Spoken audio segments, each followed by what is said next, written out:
Bueno, habíamos visto entonces que el Alamein frenado y derrotado el Panzerarmee África, porque tiene que retirarse, una retirada ordenada, con batallas de contención limitadas, pero que permiten, digamos, un avance en retroceso, pero bien ordenado, hacia Libia y posteriormente hacia Túnez, con un desembarco, ¿verdad? Un desembarco aliado, el día D en África, como los norteamericanos siempre acostumbran llamarlo, en donde es curioso. Un detalle importante.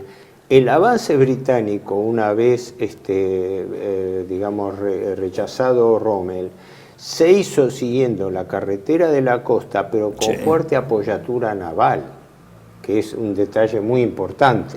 Y sobre todo de la Royal Air Force, que tenía un dominio casi absoluto, cuando lo habían tenido a principio de año Luftwaffe y Aeronáutica, ahora se habían invertido las tornas. El famoso as de la aviación, el capitán Hans-Joachim Marseille, muere en el 42, por ese, ¿no? 182 derribos, mucho menos que Erich Hartmann, el as alemán, con 350 derribos, pero en el frente ruso, por eso se lo considera más grande as, porque frente a la tenía 22 años o 23, ¿no?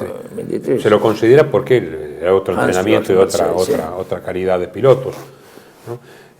Pues eso es un detalle. El tema fundamental es que hay una inmensa afluencia de material y de hombres en el desembarco norteamericano, que es sostenido por un despliegue naval impresionante, como no se había visto hasta ese momento. Los submarinos alemanes estaban esperándolo más arriba. No hay una intercepción eficaz de este enorme convoy, salvo por la marinería francesa y por el acorazado que está en Casablanca, el Jean Bart, de lo mejor que tenía Francia, pero no había sido terminado de construir y tenía una sola torreta cuádruple de 380, la famosa torreta indestructible de Jean Bart, que los mantiene a raya a la flota de invasión hasta que es averiado por la abrumadora superioridad. Y recién ahí los marinos franceses capitulan, porque tenían orden de disparar a cualquiera que invadiera. En Orán. No, estamos hablando del desembarco en Casablanca. Casablanca. No, Orán. Bueno, Casablanca precede a Orán. No, porque esto es importante. La operación Torch, que fue la operación de desembarco en el norte de África, tuvo 3 puntos de apoyo. Casablanca, que en el Marruecos, que entonces era francés, que está sobre la costa atlántica. Mientras que pasando el estrecho de Gibraltar venían los desembarcos en Orán, y la otra localidad más cerca a Túnez, que estaba en Argel,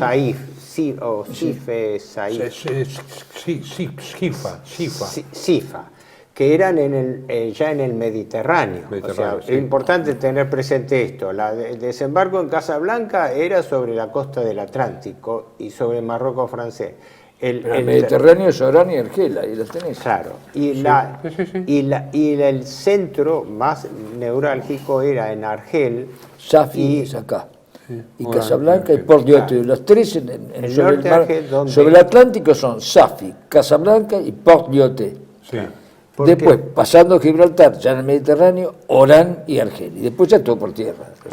Lo importante es la fecha. Esto fue el 8 o 9 de noviembre del año 42. O sea, era a pocos días de la derrota del Alamein. O sea, por lo cual se empezaba a desarrollar la estrategia anglo-norteamericana de que los norteamericanos desembarcaban desde el oeste y los ingleses avanzaban desde el este para ir estrechando y cercando a las fuerzas El primer alemanas. ejército norteamericano tenía que unirse con el octavo ejército británico contra el Panzerarmee África. Los norteamericanos viniendo los que habían desembarcado a Casablanca, después por Argel hasta la frontera con Túnez, y por el sur. Por eso, la estrategia de África era los norteamericanos en el oeste, desde el Atlántico hasta los británicos el en el este, y los británicos remontando. Por el sur de Túnez. Claro, y ellos confiaban en hacerlo rápido. Entrar en Túnez por Sidi Bouzid, Gabsa, Telepte, son todas las localidades donde los norteamericanos van avanzando. Y Rommel, que dice, bueno, antes que lleguen los británicos hay que contraatacar a los norteamericanos. Los norteamericanos son bisoños. Hay un episodio que lo hemos salteado, que es en Argel, el desembarco en Argel. El que entrega la flota en Argel es el comandante de la flota francesa, el almirante Darlan. Darlan, sí. ¿No? Que bueno, el hombre de la ese es un episodio importante. Sí, sí. Las colonias francesas de ultramar habían quedado fuera de la ocupación alemana por el acuerdo de Compiègne, y los norteamericanos, cuando van a Argel, justamente coincidía con una visita del almirante Darlan, que aparte de ser jefe de la Armada, tenían visiones políticas. Sí. Y da la casualidad, como dicen todos, de que en esos momentos estaba en Argel, ¿no? Porque estaba en realidad jugando a dos puntas por el interés de Francia, digamos, en principio, pero también por su rol en eso. ¿Qué ocurre? Darlan aparentemente había llegado a un acuerdo con los norteamericanos para que el desembarco se produjera sin lucha. Sí, se produjo sin lucha. No, hubo resistencia. En Argel hubo 4 baterías. Pero no de Darlan. ¿Cómo? Por eso, pero Darlan no tenía todo el apoyo. El gobierno de Vichy había, frente a la agresión norteamericana y además con el rencor por el ataque de Mercer-Queville que hicieron los británicos, había dado indicaciones de resistencia frente a cualquier operación. Por eso hubo 4 baterías costeras que en la zona de Argel, de Oran, resistieron la posición norteamericana. Mientras que Darlan, como vos decís, estaba en la idea de llegar a un acuerdo con los norteamericanos. Conviene aclarar, para quien no lo sepa, que Mercer-Queville, donde está la Legión extranjera, es la Legión extranjera que quedó del lado de De Gaulle.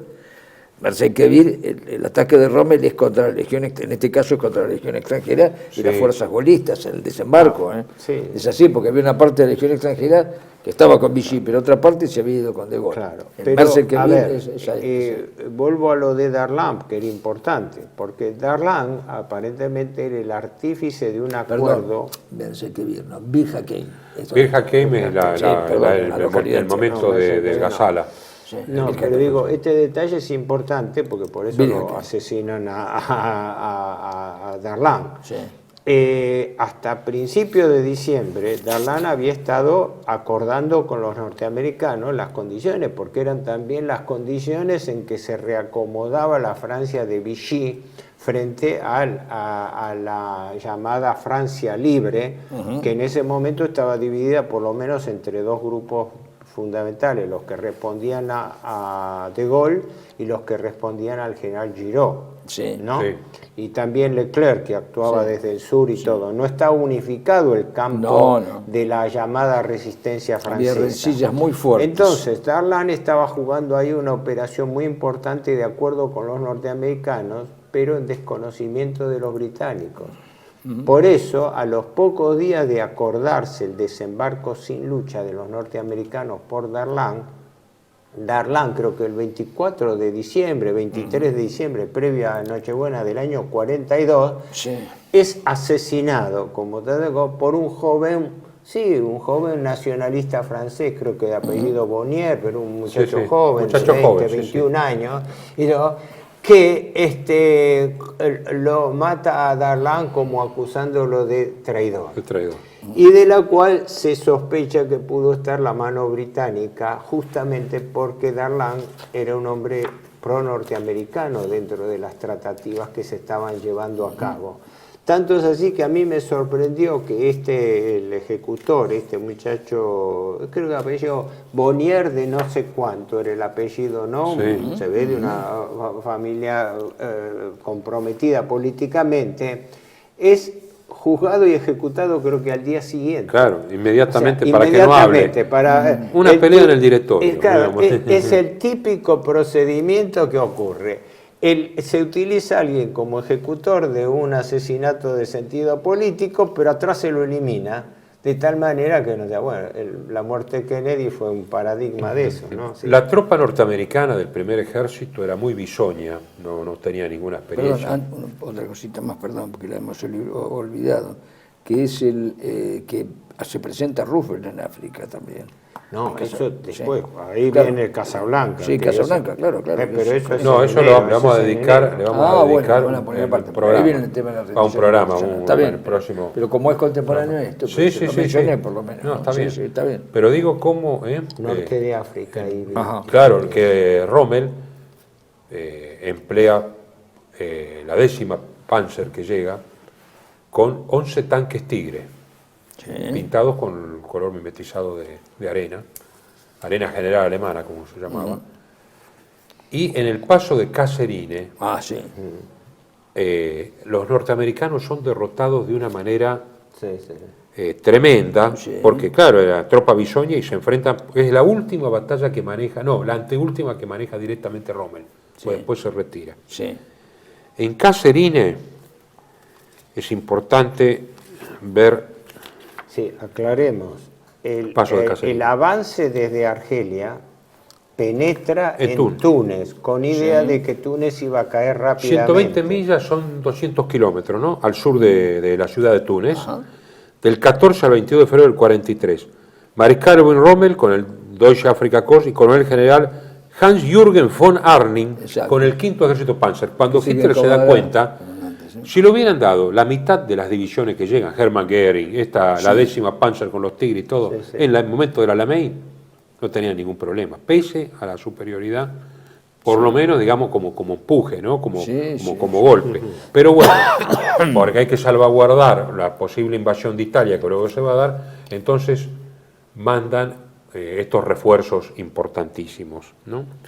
Contra Eisenhower, como que ya era comandante supremo, aliado, pero es importante, y el primer ejército piloteó la operación Torch. Y el primer ejército de Anderson, ¿no? El primer ejército norteamericano, que después el que va a destacar ahí es el comandante operativo, que es el general Patton. Sí, exactamente. La 10ª División Panzer, más otros elementos del África, tenían la 164 de infantería, la 90 ligera que siempre estaba, y la brigada de paracaidistas Ranke, que era una unidad de élite, ¿no? Sí. Contra el 2º Cuerpo de Ejército de Fredendall, con la 6ª División Británica que llega después. Que había desembarcado en Orán, sí. Claro. Fredendall desembarcó en Orán, sí. 2.000 muertos tienen los alemanes. Los norteamericanos tienen 2.816 muertos y heridos, 2.500 capturados y dispersos y mucho equipamiento perdido. Los británicos, comparativamente, poco personal muerto, claro, estaban ahí, pero el equipo también perdía. Yo recuerdo la película Patton, que George Scott gana el Oscar, que hay, no sé, no ne vero ben trovato, una anécdota en la película en donde un suboficial herido norteamericano con un Sherman destrozado dice: ¿qué pasa con nuestros blindados, general?, le dice a Patton, que están usando el acero para seguir produciendo más Cadillacs, como queriendo decir que hay una debilidad en el blindaje. Le decían al Sherman Ronson, porque enciende al primer impacto. El famoso encendedor. Claro, frente a un tigre, esos 11 tigres hicieron un estrago. No obstante, Rommel se retira. Se retira a Medellín. Y en Medellín hay una batalla incierta con pocos muertos y heridos por ambos bandos. Ahí está Montgomery, porque dice: voy a repetir lo de Kasserine con Montgomery y el 8º ejército. Si freno a los dos, el tema era reforzar la línea Márez, poner la retirada, porque se sabía que estaba todo perdido, imperio colonial italiano no iba a ser recuperado, pero desgastar lo más posible a los aliados, retardar la posible invasión de Italia. Y en Medellín, los ingleses, como siempre, utilizan muy bien la artillería, los 25 libras, y Rommel pierde 50 tanques, incluidos varios tigres, que para él fabuloso. Rommel dijo: bueno, yo acá. Y Hitler, para evitar que el mariscal más joven del Reich, había nacido en 1891, 52 años, mariscal del Reich, y muy favorecido por el gobierno, por Hitler. venga Rastenburg a hablar, que es cuando le enseña el mapa de... Cuando dice, pero a mí me faltaron suministros, a mí me faltó esto, faltó aquello, Rusia, y le muestra el mapa de Rusia y dice, mire lo que es esto. Bueno, decir, y lo nombra comandante en jefe de las fuerzas del norte de Italia. Se lo retiran en marzo del 43. En marzo del 43. Porque las tropas, la rendición es en mayo-junio, ¿no? No, claro, la rendición es el 2 de mayo, el 12 de mayo del 43. Pero las batallas son de la línea Maret, es en marzo. En marzo. Enfatizar un detalle que es importante. La operación Torch, en realidad, consistió en 3 puntos de desembarco. La operación Torch propiamente tenía pivote en Casablanca, en el lado del Atlántico. Pero la operación específica sobre Orán se llamaba operación reservista, que fue la que fue recibida con resistencia francesa. Ajá. Ahí fue el episodio que comentamos antes, que era que Darlan estaba negociando la ocupación sin lucha con los norteamericanos, previendo los pasos siguientes, porque se había producido un hecho importante que lo omitimos decir. Al producirse la invasión del norte de África, el gobierno Petén ordenó reprimirla, porque era un ataque contra la guerra, violaba el estatuto de neutralidad de las colonias. Sí, se tomaban las cosas con el argumento nada menos de los franceses libres, que eran rebeldes al gobierno francés, porque el gobierno francés estaba encabezado por Petén. Pero Hitler, si no me equivoco, en enero o en febrero, creo, ordena entonces que ocupar el sur de Francia. No, ya en cuanto es el desembarco norteamericano. Inmediatamente se ocupa el sur de Francia. Entonces, los alemanes ya no se mantienen en la zona de ocupación del norte de Francia y la línea costera, sino que avanzan hacia el sur.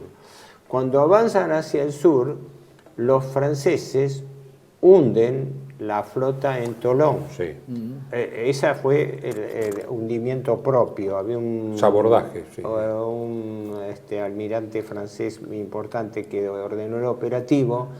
Hundieron como 100 unidades, parece. Lo mejor que tenían, el Strasbourg y el Dunkerque, que eran cruceros de batalla. Sacrifican la flota para que no caiga en manos de los alemanes, mientras allanaban las conversaciones de Darlan. En realidad, la orden era sacrificar la flota frente a cualquiera que invadiera la zona, entre comillas, libre. Sí, ¿no? Pero esto es importante salvo porque el Casablanca, que era un submarino que se escapa. Torch, reservista, que fue la de Orán, que tiene este traspié, y después hubo otra más que se llamó Operación Terminal, que era propiamente en Argel.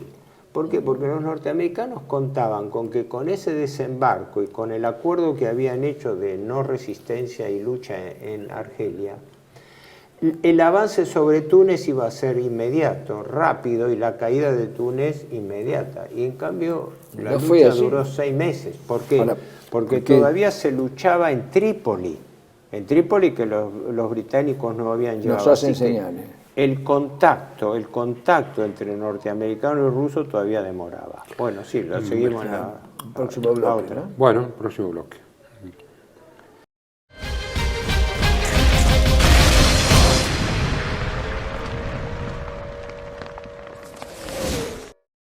Bienvenidos a CEPA, Centro de Estudios del Pensamiento Americano.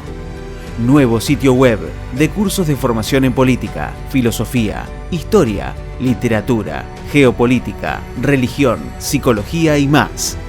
Cursos de formación que reflejan el verdadero pensamiento americano. Lo invitamos a elegir el curso de su agrado ingresando en www.cepa.la.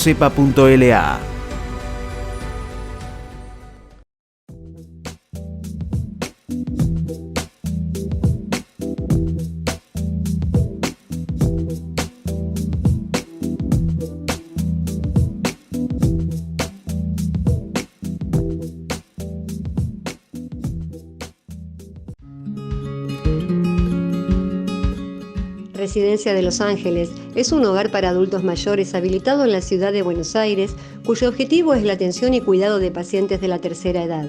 Más de 30 años de experiencia nos respaldan.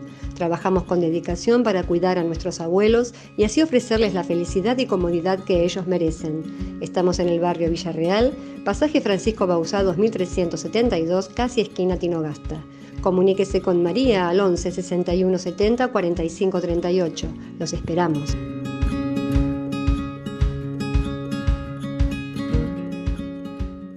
Decir siempre la verdad primero tiene un precio. Pero todos los días, en cada programa, en cada reportaje, en cada esclarecimiento, descubrimos que decir la verdad vale la pena. Decir siempre la verdad tiene un precio. Pero cada vez que recibimos tu apoyo, entendemos que seguir luchando vale la pena. Dependemos de tu ayuda. TLV1. Toda la verdad primero.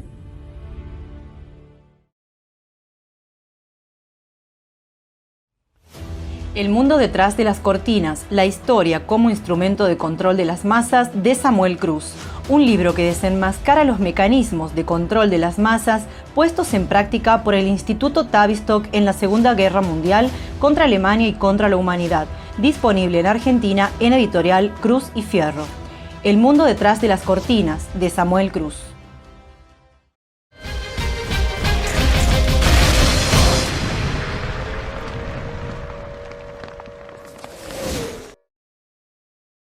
Bueno, entonces quedamos en que la estrategia aliada era la unión del primer ejército estadounidense, bisoño, pero que se va a templar y se va a foguear en estas batallas en Túnez, cuando por la costa vayas hacia Bizerta, y siempre con la amenaza, digamos, de continuas pequeñas batallas, y por otra parte el octavo ejército hacia la famosa línea Maret, que es una línea fortificada, sí. Bastante bien fortificada, pero sí, digamos que no puede resistir demasiado, aunque resiste más de lo previsible, sí, frente a este avance combinado anglo-norteamericano. Al cual ya estaba Rommel, Patton, ¿no? Ya estaba Patton y no estaba Rommel.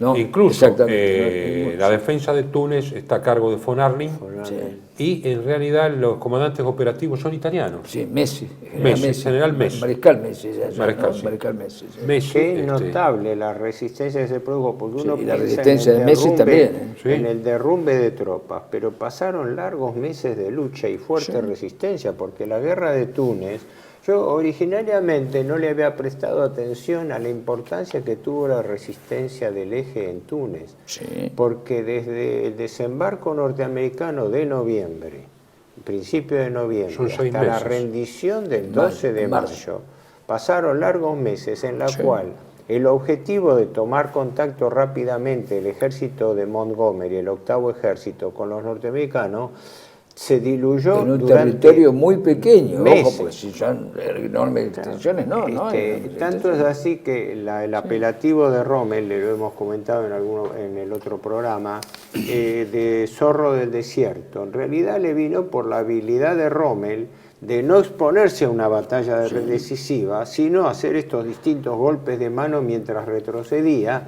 Y en realidad desde el punto de vista técnico se atribuye a la inoperancia de Montgomery de no haber tenido reflejo rápido, porque se ha comentado que de haber tenido un militar de reflejo más rápido, Rommel no se le escapaba, por supuesto, como quien dice, ¿no?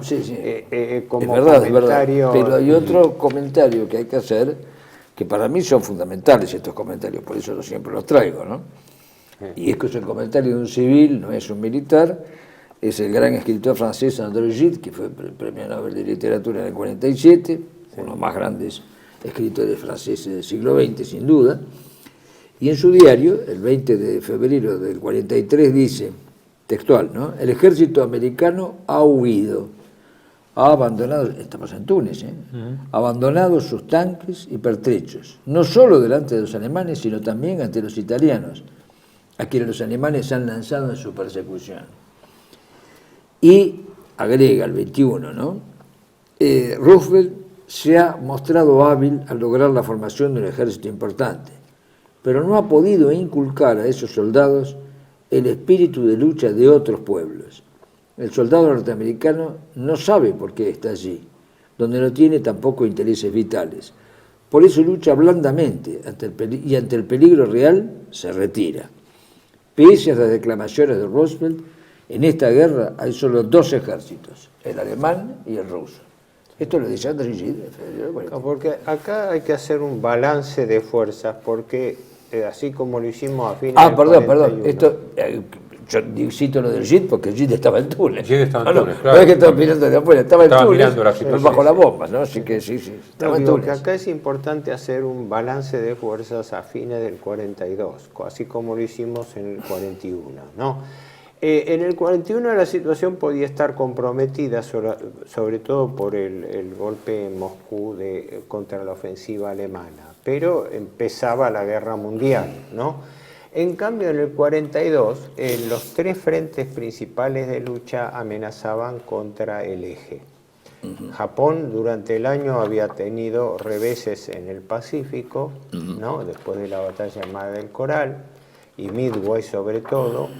En África el repliegue de Rommel era una cuestión de tiempo, que ya terminaba la resistencia, y en el frente ruso la cosa estaba grave porque ya se había producido el sitio de Stalingrado, que en enero cae correcto, por eso cambia el rumbo de la guerra en el este.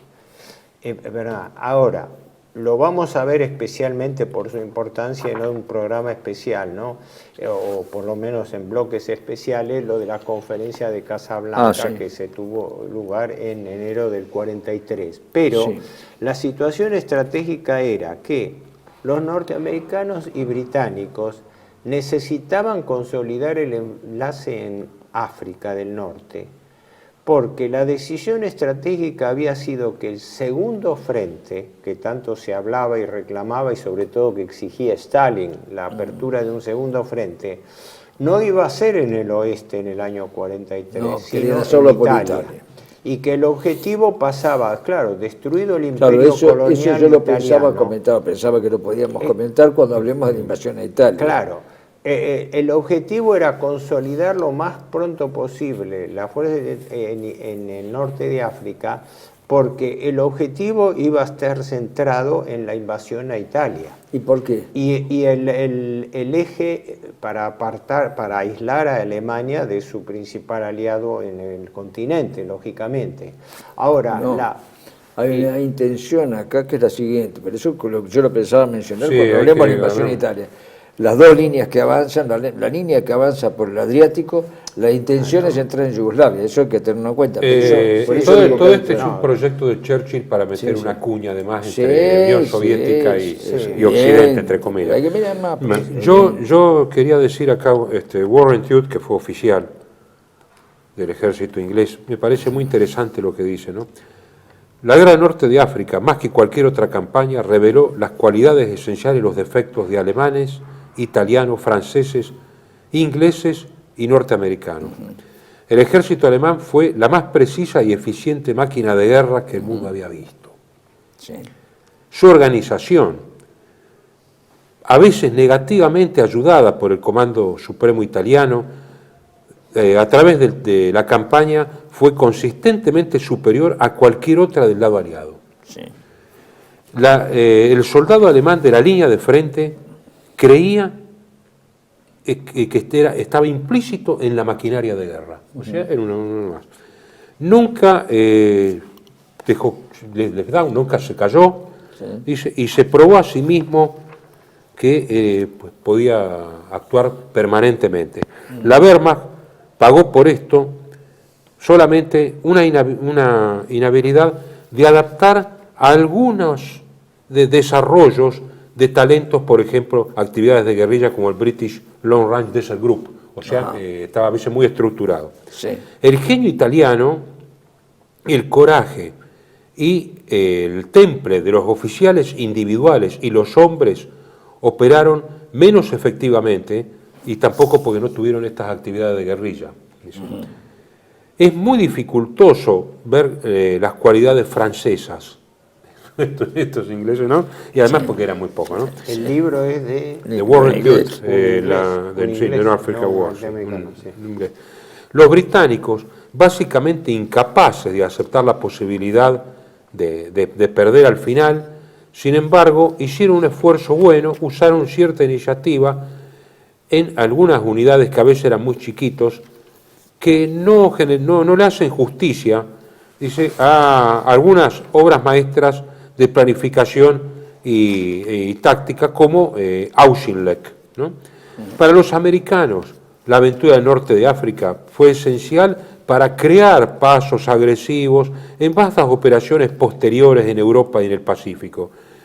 Es verdad que sus errores generaron en los Estados Unidos una facilidad mayor de adaptación, su espíritu innato de avance, de frontera, les causó más de una vez ayudar a sus ideas en escala generosa, como a veces no tener esos éxitos psicológicos, o sea que era muy la cosa, dice. Y el factor común a todos es que las proporciones de riesgo de los tanques, los hombres que sufrieron la pestilencia del sol y de la arena, equivalentes al mar o el aire, raramente excedía el 20% de todos aquellos uniformados en el área. O sea que siempre la fuerza de choque dependía, ¿no?, del suministro y siempre había un 20% que sufría esto inmediatamente, ¿no? Sí. La real camaradería del desierto entre ellos endureció hasta el acero y engendró, no obstante, algunos momentos de caos, destrucción, mutilación y muerte, pero en el desierto norteafricano todos tuvieron una historia simple, reflexiva, saludable, de reconocer en el otro lado a quienes no retornaron y quienes sus sacrificios luego siempre fueron recordados. O sea, fue una campaña dentro de todo muy caballeresca. Cabe, yo insisto, para cerrar el capítulo de África, porque con esto se cierra un capítulo efectivamente en África, las principales notas que surgen de esto. La primera, la destrucción del imperio colonial italiano. Italia esto era demoledor incluso para... Va a crear la crisis política. Y va a derivar después de la crisis política, ni hablar cuando se produzca el bombardeo, el desembarco ya en Italia. Después, el frente alemán en Rusia, que coincidía con la derrota de Stalingrado ya, y el vuelco de la Guerra del Pacífico. O sea, ya el cariz que toma la Guerra Mundial a fines del 42 ya hace presagiar una difícil reversión de la lucha. Sí, lo de Túnez es un ejemplo de eso, primero porque la resistencia, como vemos hasta los civiles opinaban. Quiero aclarar que era un civil que no estaba con Vichy, porque André Gide estaba con el gobierno, con De Gaulle, porque si no se opinaba eso, porque estaba francés con Vichy, no, estaba con De Gaulle. Es decir, esto se logra con el espíritu, si se logra, porque cuando se rinde von Arnim, ¿por qué se rinde? Porque le avisan, no hay más municiones para los cañones, quedan 3 o 4, podemos hacer unos disparos más, ¿qué hacemos?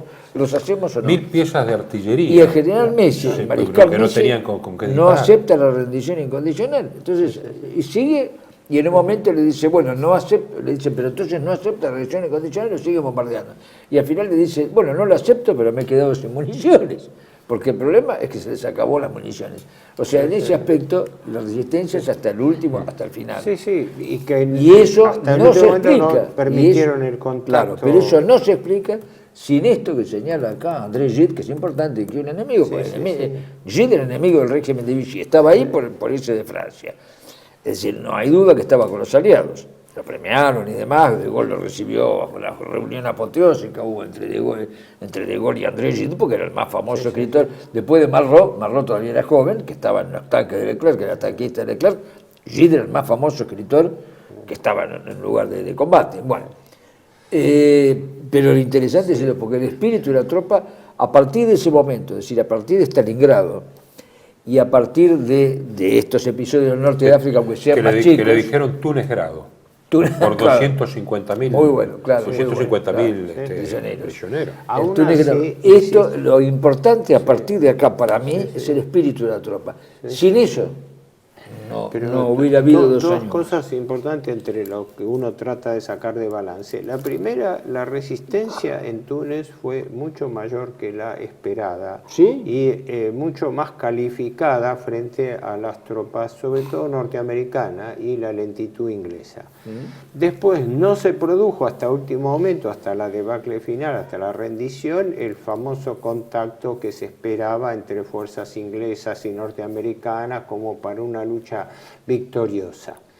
Y después ya algo que pronunciaba mal también, que era la ocupación de Francia, porque la ocupación de Francia no era el objetivo primario de la rendición de Compiègne. Y en cambio la forzosa ocupación y ya la previsión de que Francia volvía a convertirse en teatro de guerra eventualmente, también cambiaba las relaciones de Alemania en el oeste, que fue lo que después ocurrió. Y ni hablar Italia con la expansión. Ya creo que en marzo, o no, la rendición fue en mayo, sí, pero mayo. Ya los bombardeos a la isla de Pantelleria o Panteleira, ¿no?, que está a camino a Sicilia, ya había sido bombardeada impietosamente durante 40 días. Fue una masacre que se hizo porque afectó más a la población civil, porque no, entiendo que Pantelleria no era una isla fortificada propiamente, fue un preanuncio y ya los bombardeos a Sicilia. Pero el objetivo central que consiguieron, y que fue sobre todo el acuerdo Churchill-Roosevelt, fue que el segundo frente se iba a abrir por Italia, por el Mediterráneo. Sí, los norteamericanos no querían mucho eso, pero Churchill impone su decisión. Creo que la decisión final fue año 43, invasión a Italia, año 44, invasión por el oeste. ¿Qué fue lo que después se... Eso es lo que vamos a comentar cuando veamos lo que pedía Stalin era por Normandía, ¿no? Por Italia. Todo eso fue... No lo consideraba segundo frente Italia. Claro, sabía. No, además es muy cerca de Yugoslavia. Era no era tonto, obvio, pero además vamos a ser sinceros, las fuerzas empleadas en Italia, más mal empleadas, no eran tampoco para desequilibrar. Yo lo dije una vez en una conferencia sobre Monte Cassino, que había, esto ya en el año 43, por supuesto que estamos entrando, cuando se presenta hacia fin del 43 el tema del desembarco y el frente de Monte Cassino, había 5 conductores: Hitler, Mussolini, Stalin, Churchill y Roosevelt, de los cuales solo cuatro sabían lo que pasaba. Uno estaba en el limbo, que era Roosevelt, que soñaba con la utopía, el McDonald's por todos lados, soñaba con esas cosas, pero los realistas ahí eran Churchill, Roosevelt, Churchill, Stalin, Hitler y Mussolini. Eran los que miraban el mapa y decían, no, acá las intenciones son otras. Y Churchill, sobre todo, es decir, los estadistas. Roosevelt no era un estadista, los estadistas eran los otros, Roosevelt no. Es curioso eso, ¿no? Porque hay 4 estrategias y una no depende del presidente. El punto en concreto que veo es el objetivo definido, que fue definido después por lo que vamos a ver en la conferencia de Casablanca de enero, fue prioridad del segundo frente en Italia. Y consecuentemente el objetivo primario de sacar a Italia de la guerra, privándolo no solamente al principal aliado continental de Alemania, sino también abrir un frente por el sur, ¿no?, que también pensaban ilusoriamente que iba a progresar mucho más rápido. Y además la invasión desde el sur de la bota italiana es un despropósito absoluto. Pero bueno. Es claro, y también el tema francés, que no hay que olvidarlo, porque las relaciones con Francia ya quedaban trastocadas, porque ya Francia se convertía en un país ocupado militarmente. Claro, pero eso cambiaba también la situación. La clave para mí, lo vamos a hablar el próximo programa, es Casablanca. Laval. Casablanca, ¿cómo? Laval se entrevista con Hitler, creo que en octubre del 42 lo va a ver. Sí. Hitler está muy preocupado y le dice, tengo que ganar la guerra para unificar Europa. Y Laval le dice, Führer, unifique Europa y seguro ganará la guerra. Esto es muy importante porque el 43 es un año decisivo donde entran voluntarios de todas partes. Vamos a ver este tema de los voluntarios. ojo, no solo en el lado del eje, también en el otro lado, ¿sí? Cómo se polariza la situación y cómo hay dos concepciones del mundo que ya se están enfrentando y se están perfilando. Pero solo más. Por eso digo, solo cuatro estadistas se dan cuenta de eso. Uno no, Roosevelt no. Pero bueno, los que están detrás de Roosevelt sí, pero Roosevelt no. Esos 4 estadistas que piensan con cerebro propio sí, y Churchill por eso quiere la invasión por allí, y en ese momento es cuando Hitler, yo creo que cambia la estrategia, la cambia, y dice, bueno, nosotros hemos hecho esto por Alemania, bueno, ahora hay que hacerlo por toda Europa, ya no es más Deutschland liberales, sino Europa unidades. Tarde, pero bueno, tarde, continuamos el próximo programa. Gracias.